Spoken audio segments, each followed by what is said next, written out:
everyone, and welcome to the beach.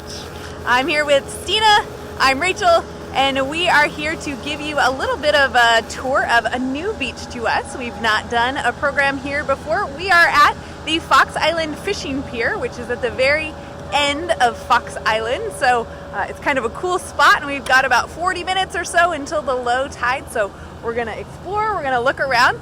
But we thought it would be important to start off with a little bit of beach etiquette.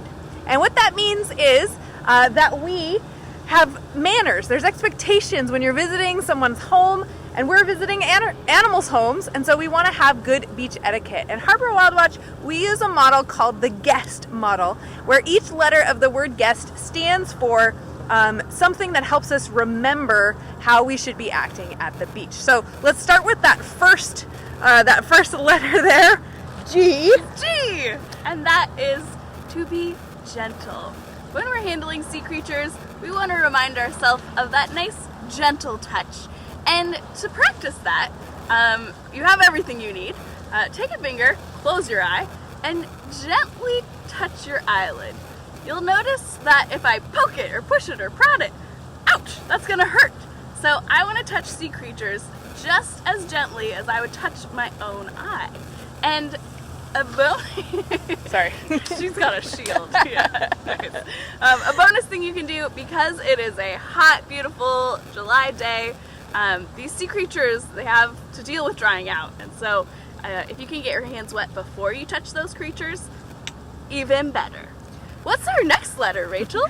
Our next letter of the word guest is U, and U stands for use your head. So kind of get a feel for how big your head is, and I like to have people show me in front of themselves how big they think their head is. Like, hold your hands out and show me. Yeah, that's pretty good. A lot of people will show me like something the size of a watermelon, and I'm like, no. Your head's not that big. So we say use your head because rocks the size of your head, you are strong enough to be able to lift them up. You could probably roll a large rock. Yeah, let's head down to the beach and find a good sized rock. You could probably roll a bigger rock than you can safely turn, but it's not going to be safe for the animals. It's not going to be safe for you. So yeah, Stina could maybe do some work on that one, or some of these larger boulders. But a much better choice, let me flip my camera around here, would be one. I mean, it's not going to be perfectly the size of your head, but that's a whole lot different. And she can lift it, and we can look and see what kind of interesting creatures are underneath there. So we're looking at shore crabs here. We've got green shore crabs and purple shore crabs, but the color isn't always a good indicator for them. Those purple shore crabs are almost always purple, but they do occasionally come in green or red. And then the other shore crabs are green, but they can be white or red or purple or splotchy or... Yeah. And I think this use your head rule is super important, because if I just walked away and left this rock flipped over, these crabs now have to move to a new place to stay nice and cool during the low tide. All of the life on the underside of this rock is now exposed to drying out. And if I wasn't able to carefully lift this rock and place it back in place, I would potentially crush the little crabs that would live underneath. So that hinge motion, if I can't lift it, you probably shouldn't turn it. Yeah. And one thing that we've seen an increase of lately is stacking rocks at the beach. It's kind of become people's hobby to grab rocks and try to balance them, but unfortunately that creates really unstable environments and can really harm the sea creatures. Yeah. All right, so that's you. If you're using a rock that's covered with life, like if I stacked this rock and another one, I'm disrupting this habitat as well as creating an unstable habitat. And look at that beautiful big... That is a gorgeous purple shore crab. We love it. And I would say even that last rock I picked up is probably a little too big, because I scraped my hand a little bit on those barnacles. We call that the barnacle burn, and it does hurt quite a bit. So this would be a much more appropriate rock that I can easily sit back in place. Yeah. Perfect. All right, so what's our next letter of the word guest, Tina? The next letter is E, and that is for everything stays. So that includes the rocks. So putting those rocks back exactly how we found them kind of relates to that reminder. Also, like I might find cool shells, I could find cool rocks. oh my gosh, there's this amazing sea star. I love it so much. I'm not going to put it in my pocket though. I'm going to leave it at the beach. And I'm also going to leave it in this habitat because this is kind of the lower, like mid-tide zone. If I were to go show my friends up there, check out this cool sea star, and then put it down, it's going to have hours before the tide comes back to it. And it's not adapted to survive quite that long in dry heat. So keeping it in the same habitat where you find it is kind of ideal. I like to think of it like if I came to your classroom or your house and was like, oh my gosh, you have such cool stuff. I love this book, I'm taking it. Oh, I'm gonna rearrange this, or I'm gonna bring you to this room and just move you all around. Like, that's just rude. Don't do that. Keep things where you find them. Keep things where they're at, and everything stays as a good beach etiquette reminder for sure. All right, and then that brings us to S, and S is one of the most important rules for the beach for our own safety, and that is step lightly. So we recommend on our rocky beaches, you can see how rocky this is. This is all glacial till from during the last ice age. There's some sand, there's definitely seaweed, there's some of this kind of slimy, scuzzy algae that grows on the rocks here, and it's really easy to slip and fall. So we like to recommend closed-toed shoes. So Stina's got her perfect shoes for walking in the water. I've got boots so that I don't get too slippery, but that is going to be helpful. And then you want to watch where you're putting your feet, where you're placing them. Especially here at this location, we're at the Fox Island Fishing Pier, and there is the potential for, some lures or some fishing tackle to be left behind on the beach. We got a buzz bomb here, so we'll take that with us so that it's not becoming more trash. That'll be important for our final reminder. Although I do want to say with the S, the step lightly also includes the safety of the sea creatures because there's life everywhere. Every rock can have a barnacle or something underneath it, so even if you can't see the life, you want to gently walk for the creatures as well. And step, don't squash. And don't our squash. beaches are not great for running. I can tell you, just about every time I've ever used my first aid kit at the beach, it's because somebody was running on the beach. This is a walking, going slowly, looking for creatures. And the slower you go, the more that you'll notice, and the more you'll be able to observe. So if I was going really fast by, I might not notice some of these cool sea stars like this leather star. Oh my gosh, it's so cute. All right, so what's our final? So the final letter in the word guest is a T, and that is to take our belongings, including things like trash that we find on the beach. So I know sometimes you come to the beach and you might wear layers because Washington, you never know what the weather's going to do. And I might be like, oh my gosh, I was prepared for a cold day. It's actually pretty hot. I'm going to leave some things. The tide is sneaky. It's going to come up. It's going to take your stuff and wash it away. And of course, there's no such thing as away. Your stuff just became litter and trash and some probably entanglement hazard to other creatures. So make sure that when you come to the beach, you have everything with you. And if you find things like trash or other pollution, you can pick that up as well. Leave the place better than you found it for you and for everyone who wants to enjoy this beautiful spot. Again, we're out here at the Fox Island Fishing Pier at the very tip of Fox Island. You can see the Tacoma Narrows bridges in the background. Across the way here is Chambers Bay and University Place to kind of give you guys a little bit of a idea of where we are in the world right now. And we're going to explore the low tide. The tide is going out, and this is kind of really interesting habitat for us. We've got lots of smaller rocks and then a few boulders, but there is this awesome shelf, which is why the fishing pier is located here. This is ideal habitat for fish. You can see lots of kelp. Ooh, I actually see some fish. Yeah, some shiner perch. So this is really good habitat. Lots of current through this area of the Salish Sea. We get a lot of tidal change that's going to move the water around, and that provides fresh nutrients and oxygen, mixes up all of the rainwater that we get. Ooh, Stina, there is a kelp crab right here. If you think, oh no, he's gone. He's already gone off the edge. He saw us and said, no, thank you. I did strategically wear my aqua socks so I could go a little deeper. So you could go deeper. This little shelf is intimidating. It's a little deep here. I could but let's walk this way a little bit and see what else we can see. Oh, one of my favorite algae, this rainbow kelp, iridescent kelp. And you can tell the difference. There's two red algae right here growing together. And the one with all of this crazy texture is Turkish towel, or Turkish washcloth, it gets called sometimes. But this is a really great red algae, and when it gets mature, it gets these kind of fronds almost coming off of it. When it's young, it's thin and almost translucent and has kind of a little bit of that bluish sheen. And then as it gets really old, yeah, when it starts to die off, lose that color. So great. But the rainbow is totally smooth and has, of course, that beautiful oil sheen type coloration to it. And here is some rainbow algae that's in the process of reproducing. So these are spore-bearing parts of the algae. Super cool. All right, let's go looking around. Yeah, if you can reach them, let's talk about them. I don't want you to risk your life just for a video. Those of you that are watching, if you wouldn't mind popping into the comments, maybe any questions that you have, or noting your location and maybe who's watching with you. We love to know that information. And then, of course, if you want to share this to your own page or to any groups of people that you know that might be interested in learning about the intertidal life here, we would appreciate that as well. So what have you got? All right, so we have a little northern kelp crab here.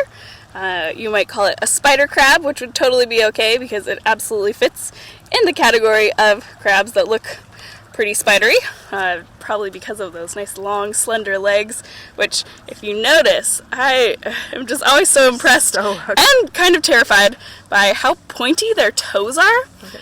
They are like needle-like, like oh, yeah, it has Rachel's skin. That's kind of gross, but awesome. But that's an adaptation for climbing around on slippery things. And often when folks are holding these crabs, you'll notice their pinchers are tiny, and if they do grab you, it does hurt. But what's I think the most surprising when handling these crabs is how pokey their toes are. So you're probably going to start screaming about their toes touching you before the claws even get you ever get there. But I like to note kind of that sheriff's badge shape to its carapace, or that hard outer shell. The really pointy rostrum, or the nose of the crab. You can see its two little eyes, little antennas, delicate mouth parts. And then this crab with the big wide belly flap is a nice female. She can hold lots of eggs under that flap. And I know yesterday we were seeing some black-clawed mud crabs that were just totally gravid. Filled with eggs. Yeah, we use the word gravid for invertebrates instead of the word pregnant because the young are not nourished by their mother's bloodstream, like the same way that placental mammals are, right? We have a belly button, an umbilical cord where we're hooked to our babies, but the crabs don't. They hold the eggs, and then once they're ready to hatch, they hatch out of the eggs and go on to become plankton, and they are eaten by lots and lots of animals. Yeah, I also like she's moving around her mouth parts. So crabs have multiple pairs of different little mouth appendages that help break food into smaller bits to digest and eat, and those little pinching claws are also a part of breaking food into tinier pieces that will actually fit in this small little mouth of this crab. And a lot of people will say, I got bit by a crab, to which I say, yeah, no you didn't. Uh-oh. Their jaws aren't really equipped to handle something like taking a chomp out of your fingers. They cut their food with their pinchers, and it's totally more likely that you got pinched or poked with these pokey toes. Poked by one of them. All right, I'm gonna go. All right, go ahead and go back where we found it, because we remember our everything stays. So we saw. We're gonna put it back. Perfect. I am intrigued by this algae out here because we're starting to see the tide drop a little bit lower, so you can see all this red algae in various different stages of growth, and there is so much plankton in the water right now. Little tiny zoomy amphipods, copepods, larval crabs, and other crustaceans. There's probably some larval mollusks out here too, snails and clams and all kinds of stuff that would be growing and hatching. This time of year is super productive. We've got lots and lots of daylight. I was out trying to watch the comet yesterday, just wishing the sun would go down, and it was out. We had daylight pretty late into the evening, which I think surprises a lot of people who are not from the Pacific Northwest. What are you noticing, Stina? I'm noticing another leather star right here at my feet. Little top snail. Ooh, cool. So Tina's got a top snail. This is a really neat animal. I'm being really careful not to fall. I think encrusting seaweed on it. Ooh, pretty. It looks really... They're not normally dark like that. It's a punk rock top snail. You can see its operculum's closed up, that little trap door that keeps the snail safe from hungry predators. A little slippery foot there. Oh, it's waving at you all. Aww. Hey guys! Thanks for tuning in on this beach walk this morning. I love it. Now this beach is a little bit interesting because as I look down the beach this direction and down the beach this direction, I notice there's not a lot of the green sea lettuce, this ulva. We see this green algae growing on almost all beaches, and in really calm waters we tend to see huge swaths of green. So if you're out at, say, like the Purdy Sand Spit or other beaches nearby, these waves are gonna get us, hold on. Never turn your back on the sea, Stina. Rachel, would you happen to know something about that? Yes. My back was not to the sea, but I was focused on a sea creature during one of our other videos, and I totally got swamped. It is interesting to me. Entertaining. So yesterday we were at Day Island, which is just across the way, and the flat slope of that. I wonder if there's something to do with the steepness, because I would assume there's a similar current running through this side of that side. Yeah, you're right. This is a really steep that beach. Beach is a lot flatter. Yeah, that's probably kind of more of the correlation there than just the current. Ooh, yeah. So this is the reason why you want to be careful, not be barefoot at the beach. And if you do step on a fish hook, go seek help because it really hurts to remove them yourself. Let's see. We've got a few more creatures here. Another leather star. On the rock here is another snail. So this is a dogwinkle snail. And their shell grows with them their entire life. So as the snail gets older, it's going to keep growing. And hopefully you can see those kind of rings on there. Those are growth rings, just like a tree. I'm pretty thankful that we have again, there's some more shiner perch out there, but the fact that we have really good visibility, with a little cloudy. Ooh, there's a sculpin. Yeah, but I would think normally you're like, okay, I'm gonna wait around and see what I find, but there is a distinct drop off that I'm not sure that I'm prepared to go swimming today. But, definitely not. This is another way you want to put your feet only really where cool you can see where they're going. This would be a very easy section to really just walk the plank here. Yeah, like that.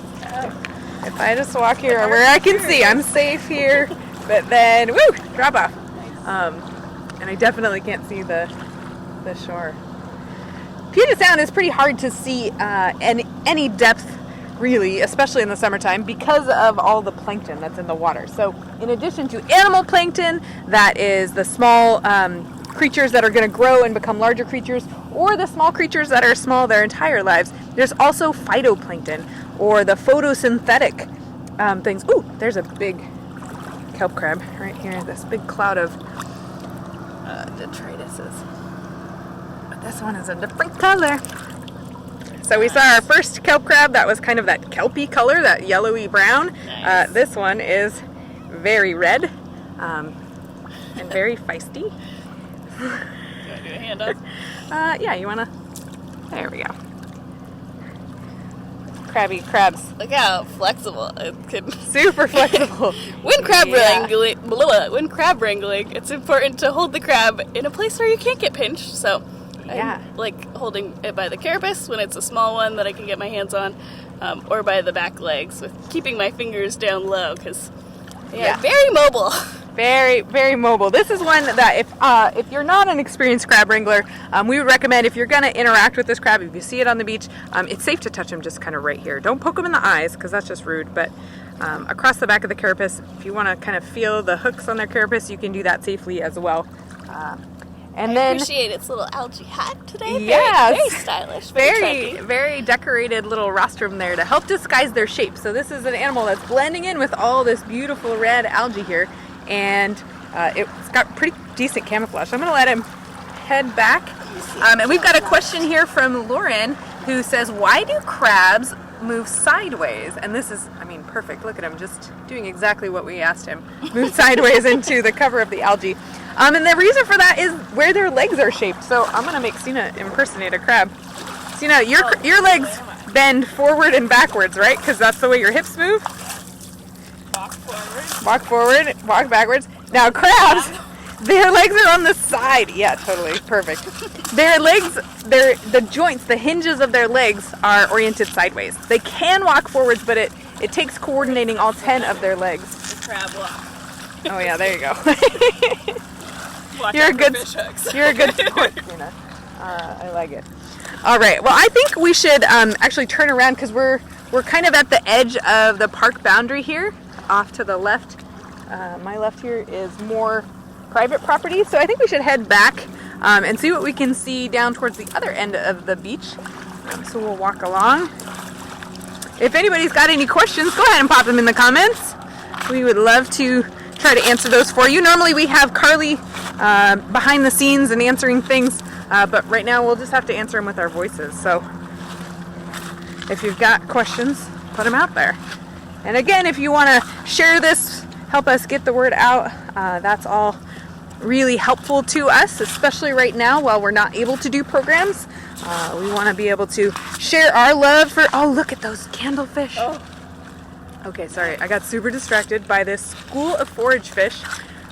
I hope that you can see this. The glare is really difficult. There they are. So these, I believe, are candlefish. They could be tube snouts, they could be... They're not tube snouts. They've got a wiggle. They're too wiggly. Okay. And there they go. They saw us. So cool. Yeah, and they're too skinny to be herring. Yes, and too skinny to be anchovies. I think candlefish is what they are.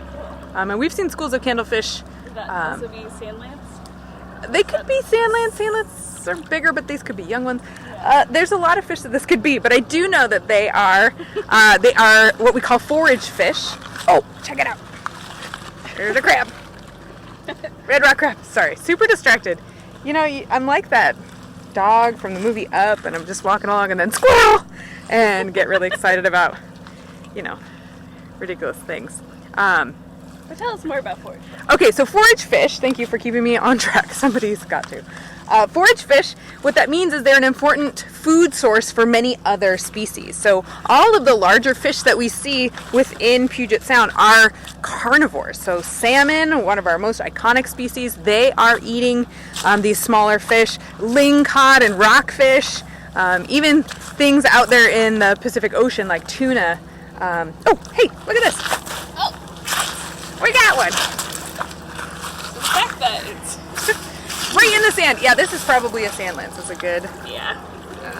Which I think are also called candlefish, so I'm not going to handle it too much, mostly because they have a slimy coat, and you can even see the sand kind of sticking to it. They are weird because they'll just like pop out of the sand at some points, and you're like on the beach and all of a sudden there's a fish at your feet and you're like, where did you come from? The tide is so far away, so what do you do? Go ahead and let him swim by. He looks like he's been out of water for a little bit. He may be temperature stressed or oxygen stressed. So of course fish can't breathe out of water. There's way more oxygen in the air, but their gills can't grab it. They kind of stick together and they lose their surface area, so they Fish CPR. they can't survive. Looks like it's... He might make it, or he might be a forage fish and be eaten. Which is... That's by somebody. That's part of their role, is they're very important. They are important that way. But cool to this see. might be a good example of fishing strategies. Notice how similar Oh yeah. shiny, long... If your lure, It's like, ooh, I'm a big fish that can eat this big fish. They're well matched. I love it. Okay, so we're gonna just keep walking along, see if we can get to more. I was not really expecting there to be much along this gravel section of beach. It's also really hard to walk on, so I'm gonna move up a little bit. But those rocks over there where those people are should give us kind of more visibility. And I'm trying to zoom out, but for whatever reason my phone is not cooperating, so we're just gonna go with it. Why not? So this hard substrate of the pilings here is really good habitat for a lot of encrusting organisms, and that attracts lots of other things. So we'll go take a look and see what we can find on this piling here.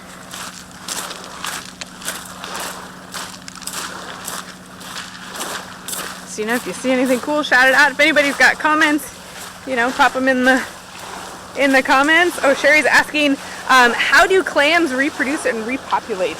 And they are what we call broadcast spawners.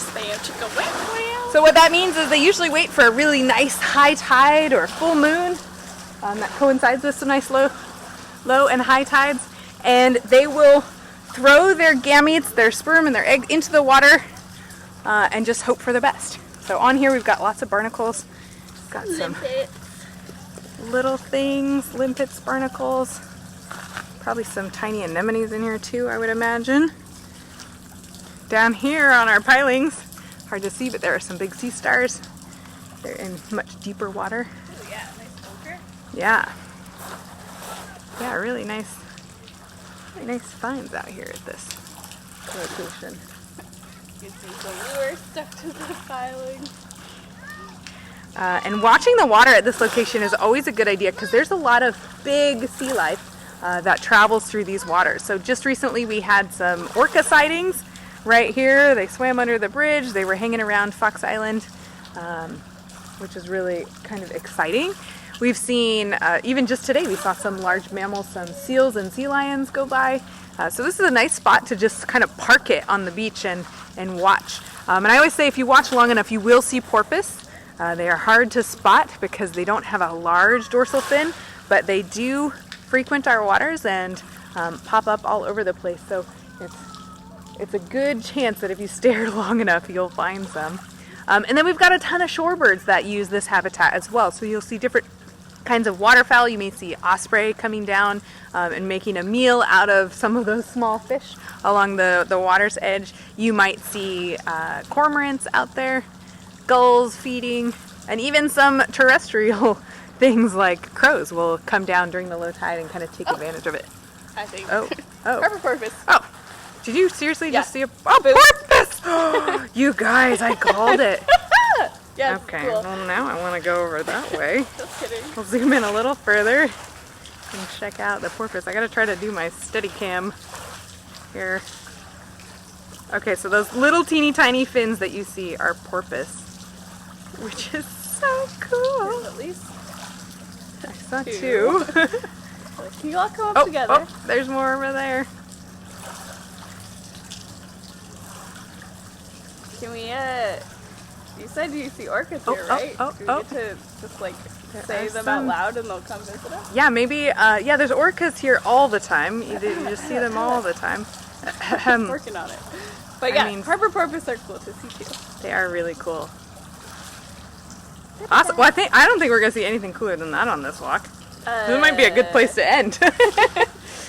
Or maybe our sea stars over here. Just because they're marine mammals. They're pretty neat. Charismatic megafauna. The candlefish. I'm still excited about the candlefish. Yeah. Oh, yeah, look, there's more. Ew. More of those porpoise out there. Super exciting. Yeah. I'd say if we do want to wrap up, I would watch the beginning of our video one more time, just to, as you go out and enjoy these low tides that are happening right now. Remember to be a guest when you're visiting the beach and think about the letters in that word to help remember that good beach etiquette, those good manners when you're out visiting these lovely low tide places, or really any natural habitats, probably relatable rules there. But yeah, thanks for tuning in today and enjoy the we are really appreciative of Penn Met Parks, who maintains these properties and keeps them available for all of us to enjoy this little slice of nature and recreation. So we're super appreciative of them. So we're going to do a quick little cleanup of whatever fishing gear we can find as we're here. We're going to leave this place better than we found it, and thanks for tuning in. If you're going to be out on the beaches, there are low tides for the next couple of days, so follow those guest models, and if you come across something you can't identify, of course you can always shoot us a message on our Facebook page. I tend to have those on me. I get those messages to my phone, so I usually can respond pretty quickly. A good clear photo is better than a description, I will say that. Hey, Rachel, what's this green kind kind of blobby thing. What's It looks, I saw a weird green sort of slimy like thing. it Yeah, might that be like could be a anything. Slug? I'm not sure. So great. So thanks for tuning in, and we will check back with you tomorrow.